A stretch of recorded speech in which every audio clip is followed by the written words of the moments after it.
Ansiedade, síndrome do pânico, depressão e burnout são diagnósticos recorrentes e podem ser agravados no ambiente corporativo.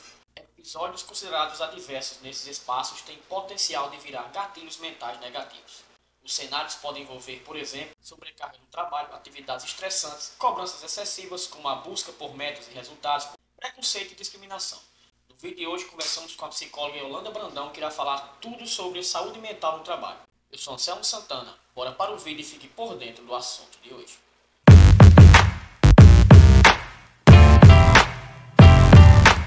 Olá pessoal, tudo bem com vocês? Aqui é Anselmo Santana, mais uma vez no nosso canal Por Dentro do Assunto. E o assunto de hoje é sobre a saúde mental no trabalho, né? Nós estamos aqui com a nossa entrevistada Yolanda Brandão, mas eu vou deixar que ela se apresente. Olá Yolanda, fique à vontade, o canal é seu. Quem é Yolanda Brandão?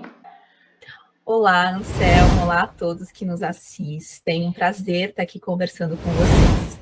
Sou Yolanda, sou psicóloga, trabalho no NUB, Núcleo Brasileiro de Estágios, que é um agente de integração de estágios, que conecta jovens, estudantes que querem ingressar no mercado de trabalho e empresas que buscam essas pessoas para compor seus quadros.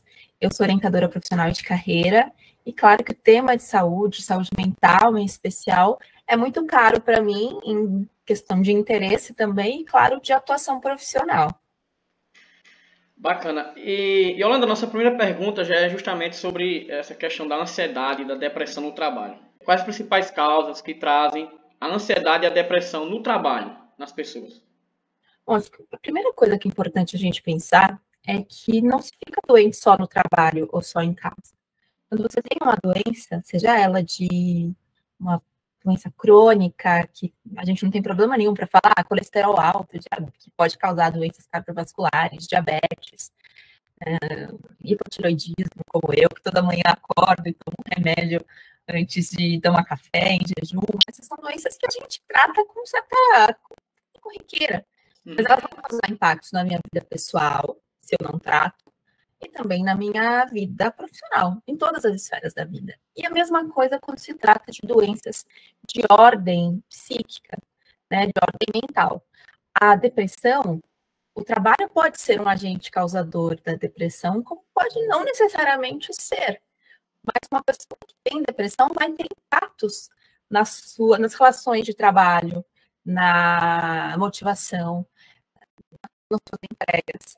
Então, acho que a primeira coisa que todos nós, eu falo como representante de uma organização, como gestora, como psicóloga que pensa sobre essas questões, que as doenças psíquicas, as doenças de ordem mental, elas impactam a vida como um todo.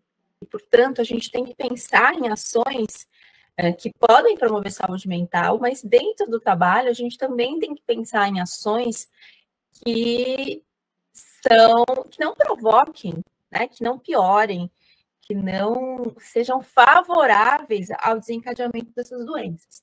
Mas deixa eu falar um pouquinho melhor o que é depressão e ansiedade.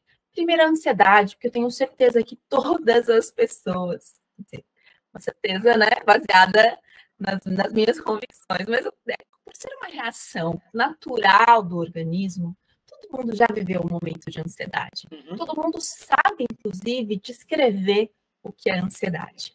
Ansiedade é uma reação natural ao corpo, numa situação, quando passa por uma situação intensa. Então, eu vou fazer uma entrevista de emprego, já que a gente está falando de trabalho. É natural que horas antes dessa entrevista, a noite anterior, eu fique muito preocupada com o que vai acontecer, eu tenha pensamentos, né, sobre as coisas ruins que podem acontecer na entrevista, eu posso ter, eu posso pesar, eu posso esquecer de falar.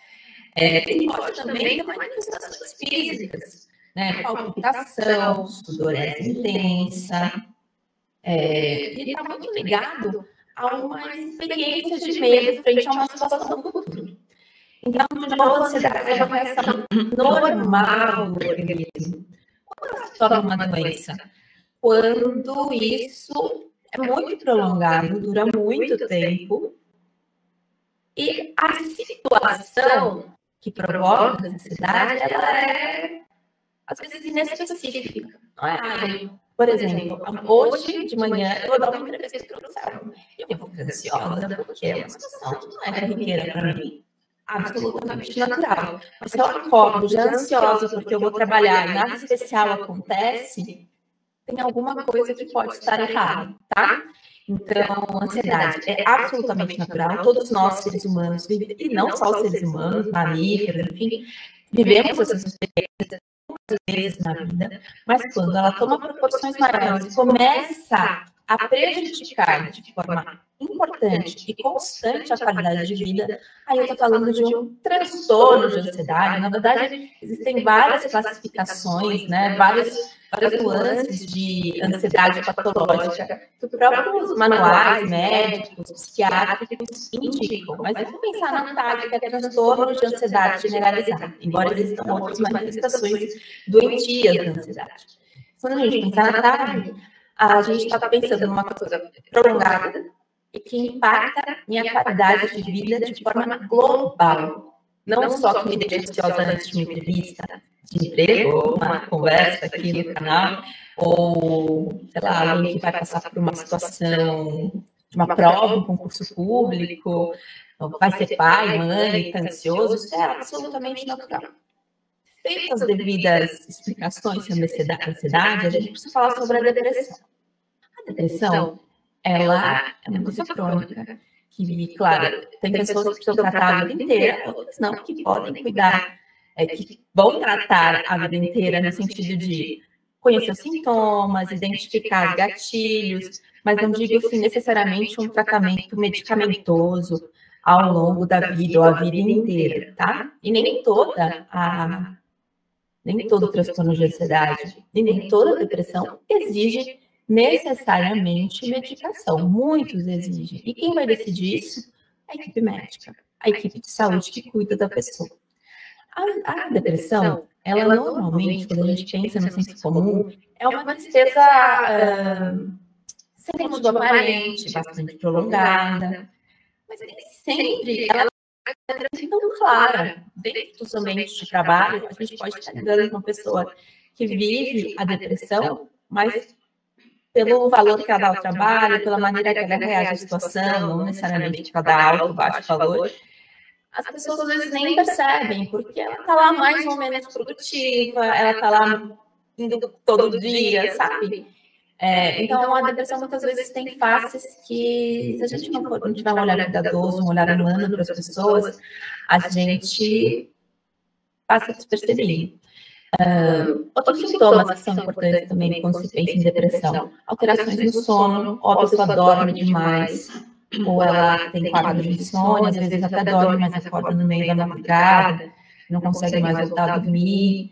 Alterações de apetite, excesso de apetite ou falta de apetite são comuns no quadro de depressão.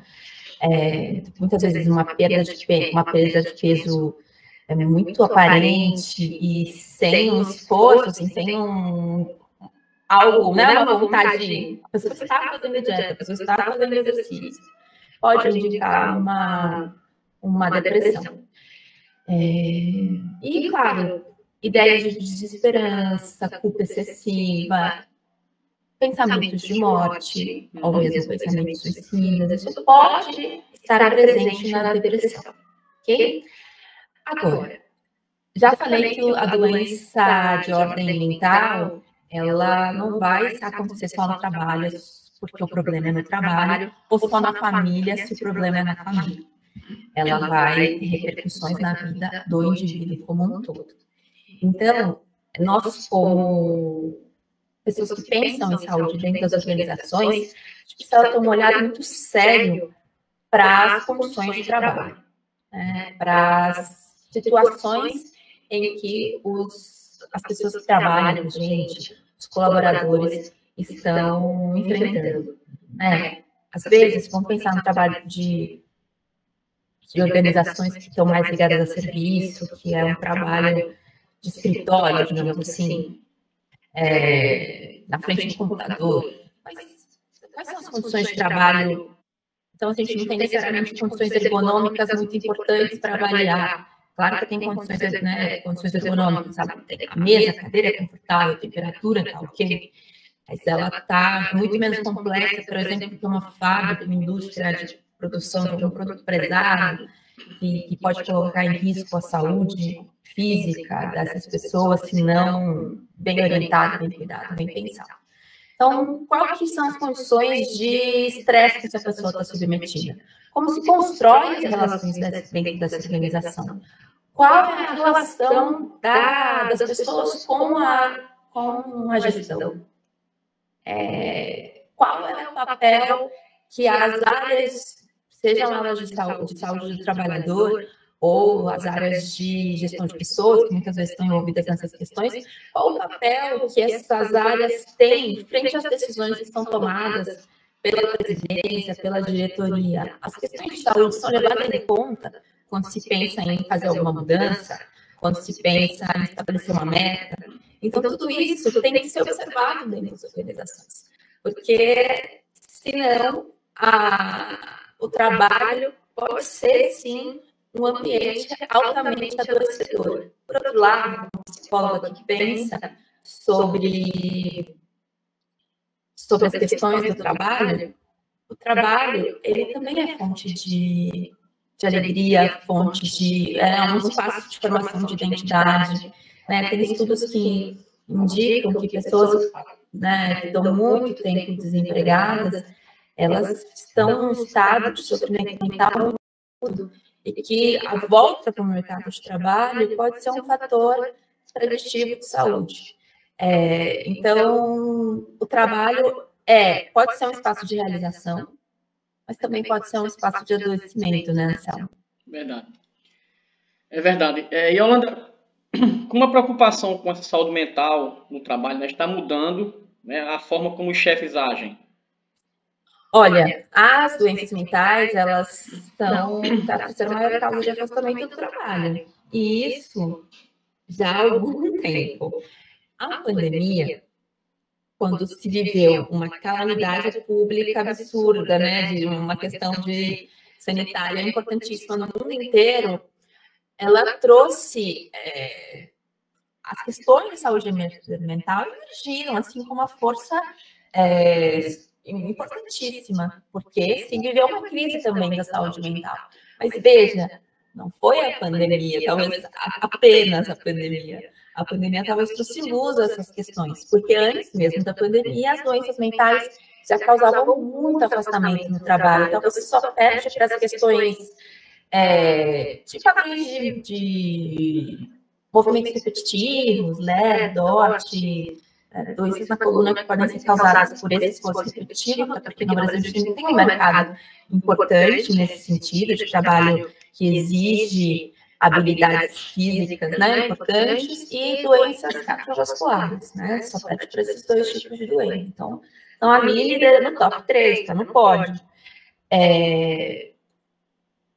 Então, se fala já há um bom tempo sobre responsabilidade social, sobre diversidade e inclusão nas organizações, sobre trabalho mais aderente, mais humanizado. Então, não tem como pensar em práticas corporativas sustentáveis, respeitosas com as pessoas, se a gente não considera a questão da saúde mental. Né? Nos últimos anos a gente tem falado, não é um conceito novo, mas tem sido muito falado nas organizações, que é o conceito de segurança psicológica, que não necessariamente está ligado diretamente à saúde mental, mas é um agente importante para. Então, o que significa ter segurança psicológica dentro de uma organização? As pessoas, elas vivem em um ambiente que elas se sentem capazes de se manifestar? Esse é um ponto para o ambiente de segurança psicológica. As relações de trabalho não necessariamente são relações que extrapolam o trabalho, sejam íntimas, de amizade. Quando isso acontece, que bom. Mas as relações de trabalho, elas são saudáveis? Ou elas estão pautadas numa intensa competitividade, uma competitividade que adoece as pessoas? Há espaço dentro dessa organização para falar sobre fragilidades, né? Para dizer, sei lá, numa reunião, alguém esqueceu, se confundiu, gaguejou, e onde essa pessoa pode falar, desculpa, gente, fiquei nervoso. Tem espaço, porque se dentro do ambiente de trabalho existe espaço, esse pode ser um espaço potencialmente adoecedor. E é claro que nem todas as pessoas vão ficar doentes, porque para ter depressão, transtorno de ansiedade, é uma questão multifatorial. Então, algumas pessoas, por predisposições genéticas, por questões de crenças, enfim, multifatorial, elas vão desenvolver quadros mais graves, né?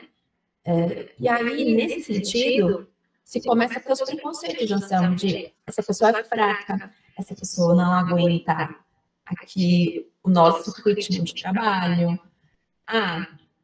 Mulheres normalmente são, né, falando de senso comum, são mais propensas a buscar ajuda, né, do que os homens que estão submetidos aí à questão patriarcal, de que ele é o provedor, de que ele não pode manifestar fragilidade, de que depressão é frescura, né? Isso é muito mais, a gente escuta nas conversas de corredores, isso é uma questão muito mais dos homens do que das mulheres.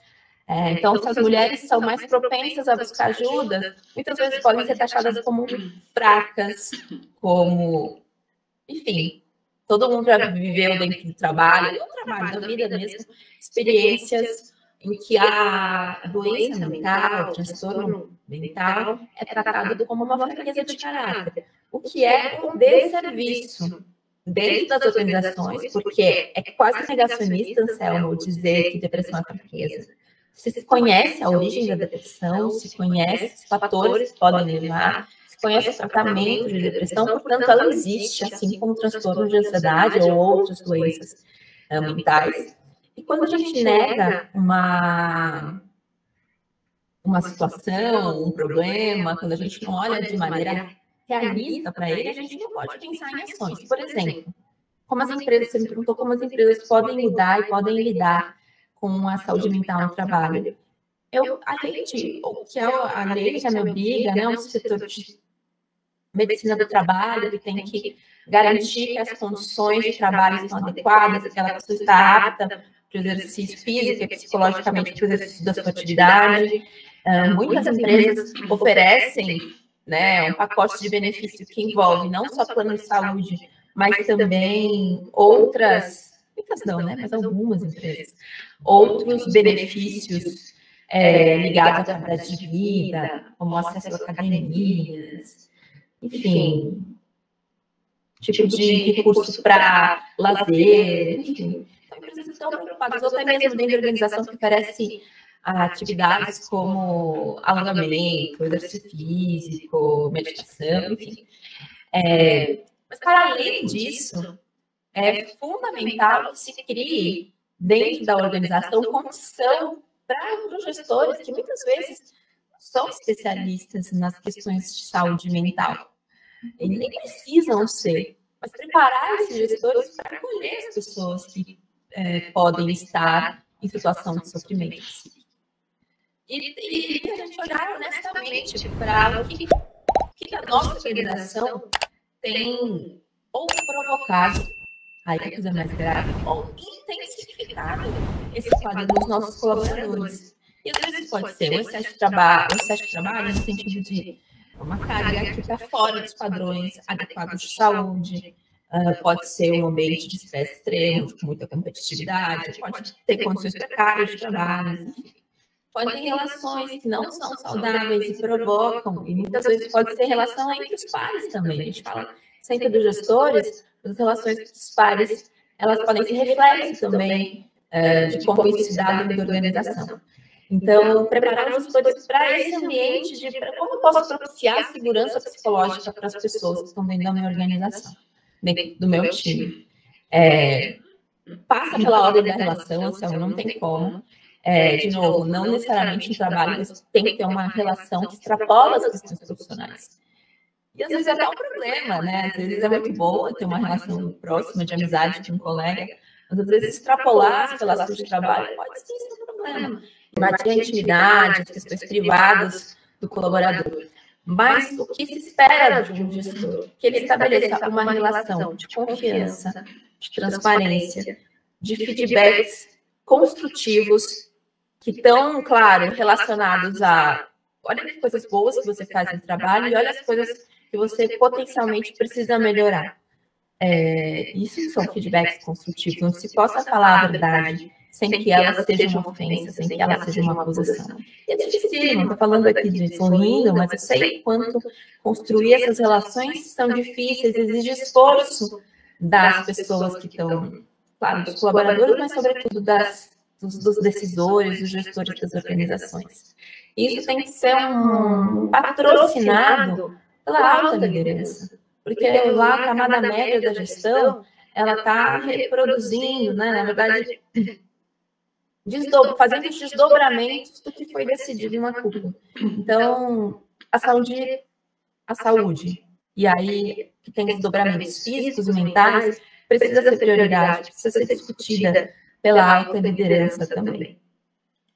E como cuidar dessa saúde mental no trabalho pode melhorar a produtividade e a qualidade no trabalho?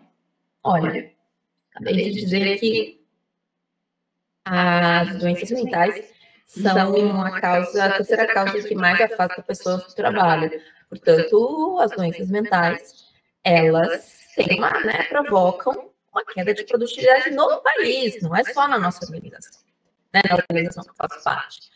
Então, se dar conta dessa realidade, acho que é o primeiro passo. Existem meios diagnósticos para identificar, né, como que está a saúde de uma maneira global, a saúde mental dos trabalhadores dentro da organização, e também para avaliar como as condições de trabalho podem ser amenizadoras desse sofrimento, ou o contrário, podem agudizar as situações de sofrimento psíquico. Eu, como uma pessoa que cuida da saúde, de recursos humanos, enfim, que pensa em políticas de gestão de pessoas, entendo que são gestores aqueles que lidam diretamente com os colaboradores, os grandes, não responsáveis, todos são responsáveis, mas os grandes executores de ações que promovam saúde mental. E a pessoa não vai saber disso de maneira intuitiva. Ela precisa de apoio. Precisa de apoio da área da medicina do trabalho, ou da área de gestão de pessoas, ou de quem cuida disso dentro da organização. Precisa existir um espaço também para que os gestores possam tirar suas dúvidas. Eu, por exemplo, já tive situações de que a pessoa, olha, eu acabei de receber uma notícia de colaborador, ele recebeu um diagnóstico de depressão, eu estou desesperada, não sei o que fazer, porque muitas vezes o gestor fala, agora, a culpa é minha?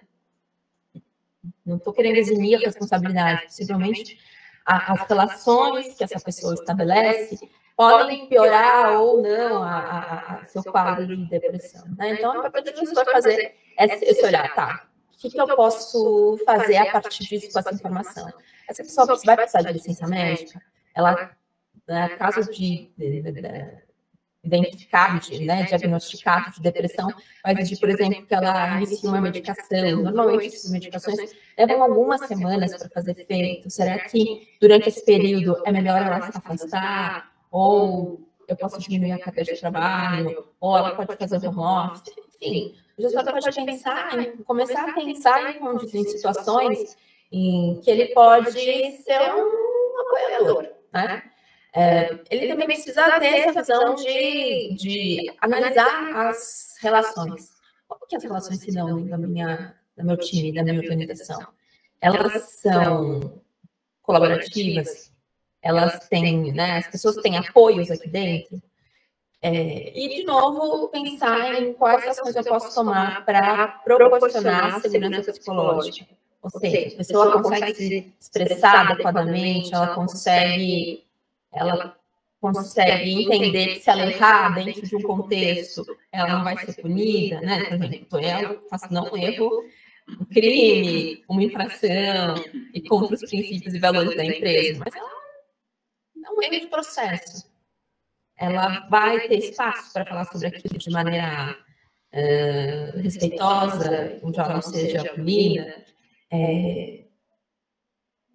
Ela tem um ambiente de trabalho onde ela pode criar, onde há um trabalho que ela se reconhece, enfim. Todas essas questões podem também ajudar a promover mais saúde mental. E isso, de novo, requer muita formação, requer muito apoio para os gestores. Porque é difícil quando você encontra alguém que te fala, quando você encontra uma pessoa em crise de ansiedade, numa crise deflagrada de ansiedade. Muitas vezes a gente fica sem saber o que fazer, né? E começa a falar, calma, vai passar. Talvez seja uma das piores coisas que a gente pode dizer para uma pessoa numa crise deflagrada de ansiedade, né? Talvez a melhor coisa que a gente tenha a dizer é, eu estou aqui, tem alguma coisa que eu posso te ajudar? Né? Tentar dar espaço para a pessoa, levá-la para um espaço mais reservado, tentar ajudá-la a se concentrar no aqui e agora, né? Tem muitos psicólogos que dizem que quando uma pessoa está em transtorno, está numa crise de ansiedade, o primeiro passo é respirar, né? Tentar respirar mais calmamente, pode até contar, sabe? Respira até, conta até 5, 6, respira e solta, contando até 5, 6, 7, que seja. Porque é absolutamente comum uma pessoa numa crise de ansiedade, ela hiperventilar, né? Tá com a respiração mais ofegante, curta. Então, muitas vezes, respirar pode ser um primeiro passo. Ajudar essa pessoa a se acalmar pode ser a melhor coisa que eu posso fazer por ela. E a gente não vai conseguir acalmar uma pessoa numa crise de ansiedade, gente, fica calma, vai passar. Ou dizer para uma pessoa num quadro mais complicado, de depressão, de que seja forte, você é um guerreiro, vai sair dessa. Porque muitas vezes essas frases, elas são inócuas e mais do que isso, responsabilizam exclusivamente o sujeito pela doença, né? Quando uma pessoa diz para mim que está com, sei lá, uma doença grave, câncer, eu não, dificilmente vou falar que é câncer. Eu sei que, né, eu tenho crenças muito mal fundadas sobre saúde, eu não vou achar que porque ele fez tal coisa, ele vai ter uma doença como essa. É a mesma coisa com saúde mental, né? A responsabilidade, a culpa não é do sujeito. É claro que ele é o principal agente para fazer esse tratamento, esse cuidado funcionar, mas ele não é o culpado. Acho que esse é o principal aspecto, eu diria, para os gestores. Então, conhecer um pouco, ninguém precisa ser especialista em depressão, em síndrome de burnout, em ansiedade, mas conhecer um pouco os sintomas, conhecer um pouco de como isso é provocado, pode ajudar a gente a desmistificar e ajudar essa pessoa, ajudar o time também, porque muitas vezes uma pessoa precisa se ausentar porque está depressiva, porque está em um quadro de depressão. Se aquilo não é apresentado de forma transparente para a equipe, pode gerar, né, alguns burburinhos. Então, ter conhecimento a respeito pode ajudar muito, Anselmo. Se você ainda não é inscrito no nosso canal, aproveite e já se inscreve, né? Aproveite que o nosso vídeo está muito bom, né? Um assunto muito importante para você, principalmente você que trabalha, enfim. Yolanda, quais são os sinais, né, que um colega, por exemplo, que eu posso perceber? Como é que eu posso perceber que um colega está tendo problema de saúde e como ajudar?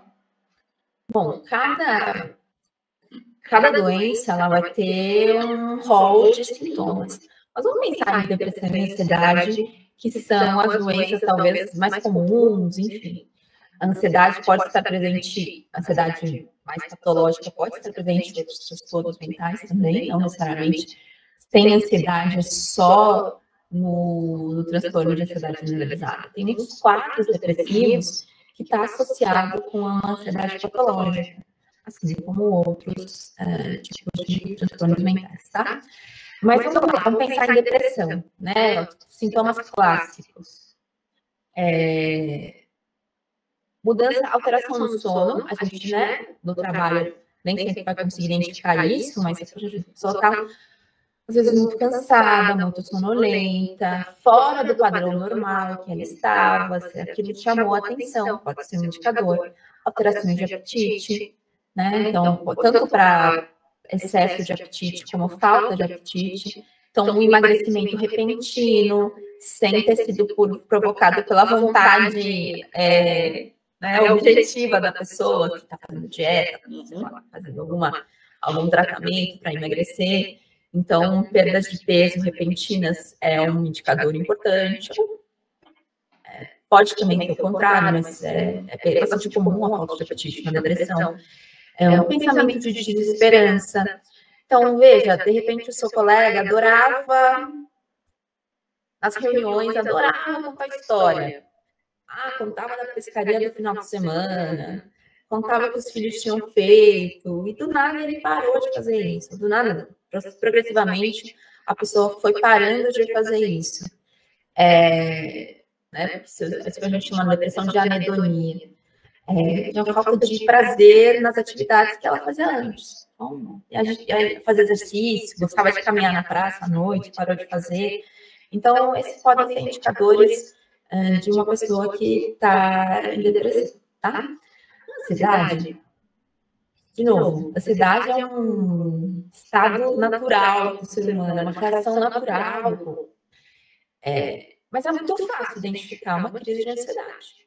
Muitas vezes, muito fácil não, né? Muitas vezes pessoas vão parar no pronto-socorro achando que estão infartando, ou achando o colega acha que a pessoa está infartando, e na verdade já está tendo uma crise de ansiedade, porque tem palpitação, tem dor no peito, tem sudorese. E claro, eu não sou médica, se eu encontro uma pessoa que está reclamando de dor no peito, eu não vou ficar esperando que não, é só uma ansiedade, vai passar, né? Melhor que ela seja levada para o pronto-socorro.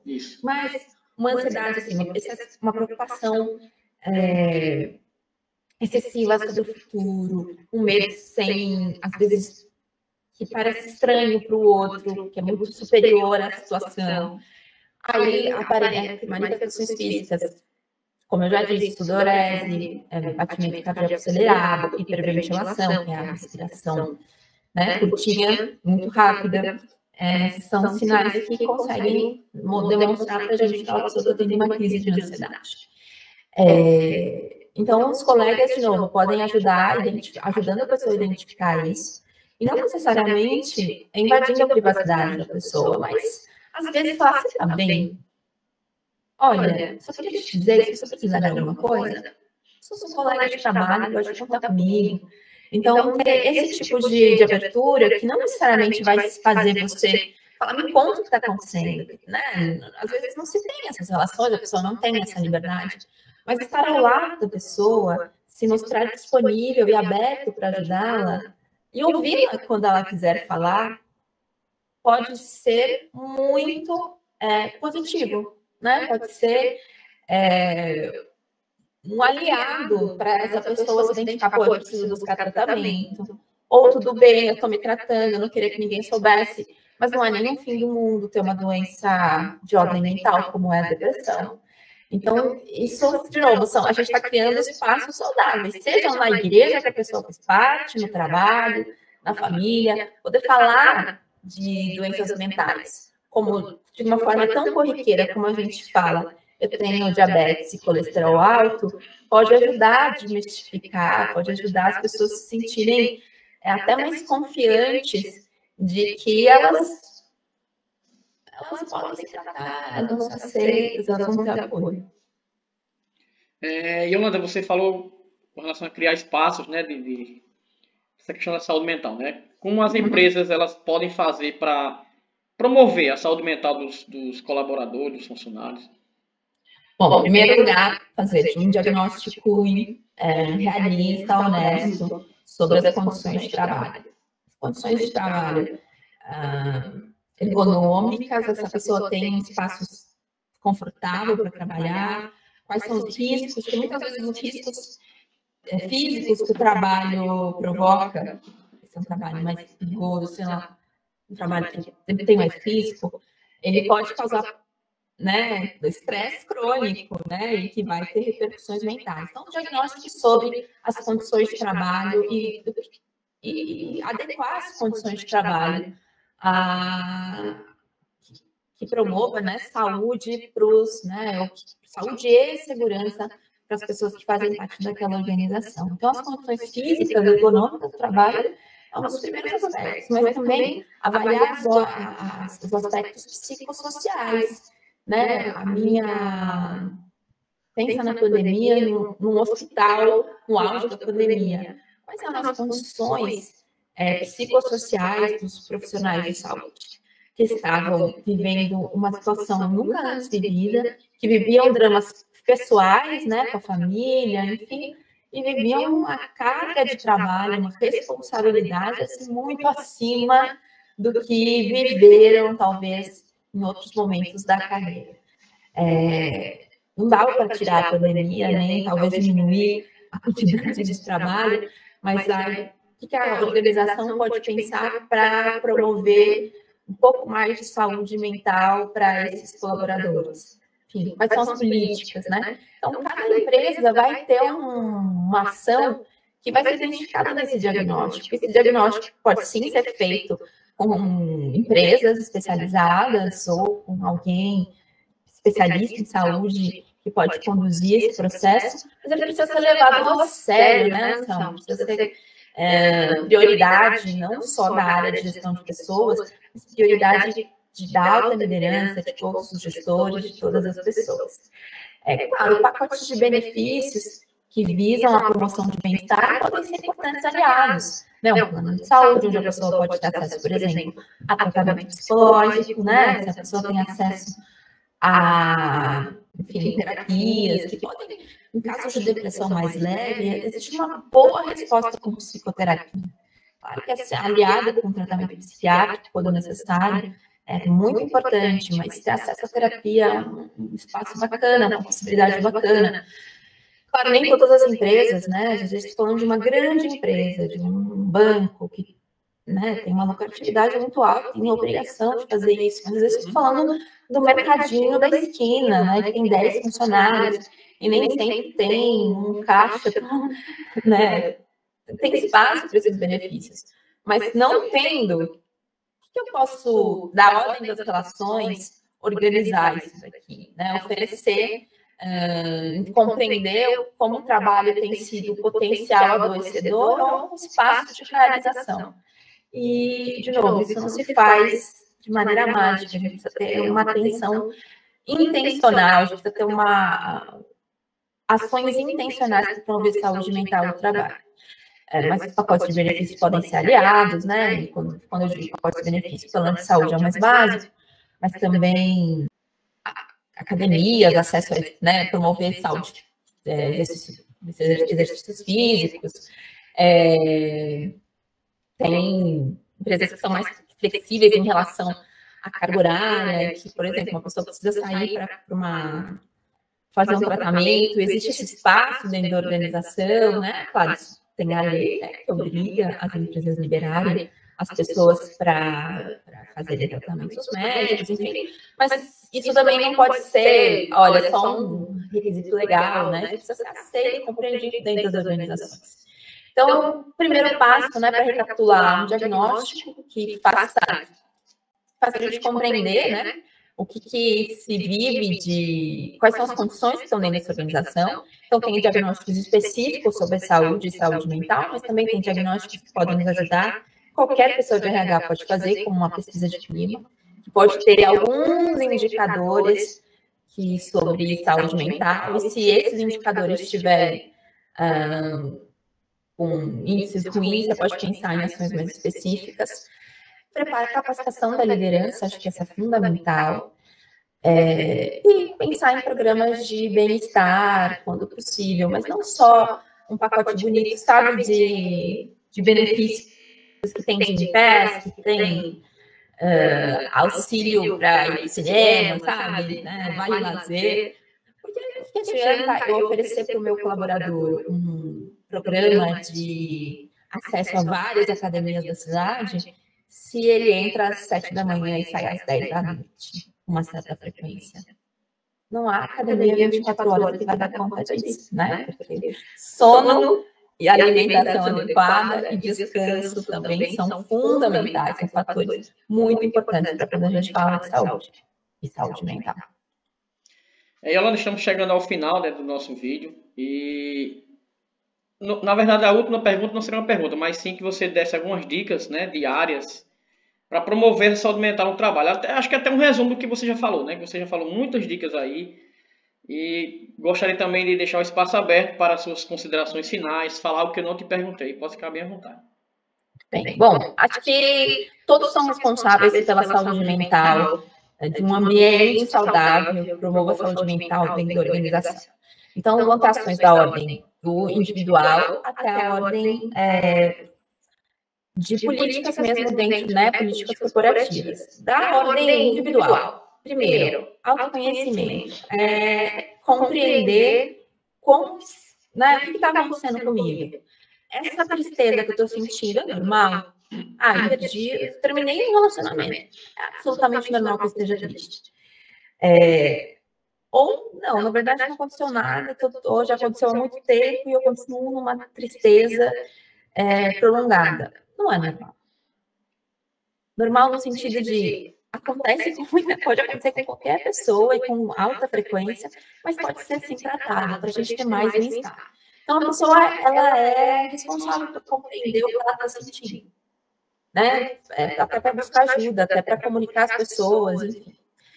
Quando a gente pensa na ordem das relações, o gestor, ele precisa, uma das responsabilidades do gestor, garantir relações saudáveis, acompanhar o clima de trabalho. Eu sei que os gestores estão todos muito sobrecarregados, têm muitas tarefas, e muitas vezes tarefas que são da ordem da entrega do trabalho, sabe? Eu preciso entregar esse relatório, eu preciso fazer esse fechamento, mas a gente precisa encontrar espaço na nossa agenda para cuidar da nossa equipe.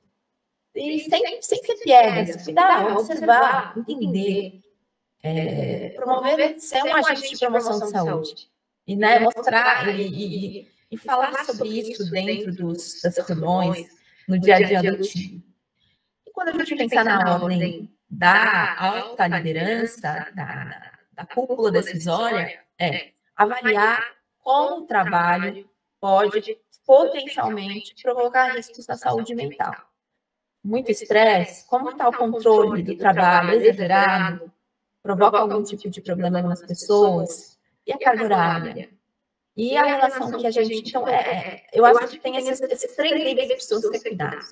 Da ordem individual, da ordem das relações e da alta liderança, que vai pensar que na hora de tomar decisões, vai levar a questão financeira em consideração, vai levar a questão da regulatória, né, das leis que ela precisa observar em questão, vai analisar o melhor custo-benefício, mas também vai ter saúde como um critério tão importante como esses outros que eu citei. Muito bem, Yolanda. Também eu quero abrir espaço para você deixar suas redes sociais, né? Se você quiser deixar suas redes sociais, como te encontrar, enfim. Claro.